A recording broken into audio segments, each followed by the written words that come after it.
İşğaldan azad edilən ərazilərə böyük qayıdış davam edir. Bugün Zəngilan rayonunun Məmmədbəyli kəndinə 30 ailə 144 nəfər yola salınıb. Bunlar Respublikanın müxtəlif yerlərində, əsasən yataqxanalarda, sanatoriya və inzibati binalarda müvəqqəti məskunlaşmış ailələrdir.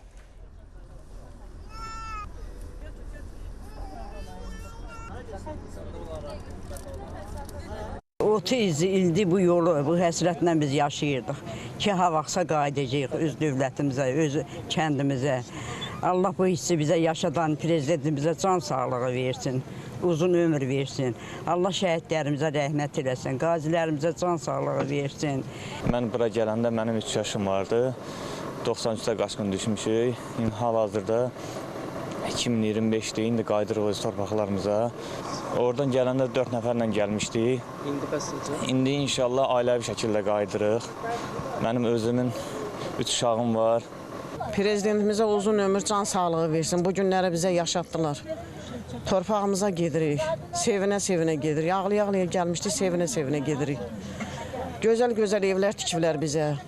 Belə gedək, yaşayaq, yaradaq, əkək, becərək. Gözəl günlər görək. Çox xoş hisslər keçirirəm, çox həyəcanlıyam və mənə maraqlı gəlir oranı görmək. Yəni özümü xoşbəxt hiss edirəm hal-hazırda.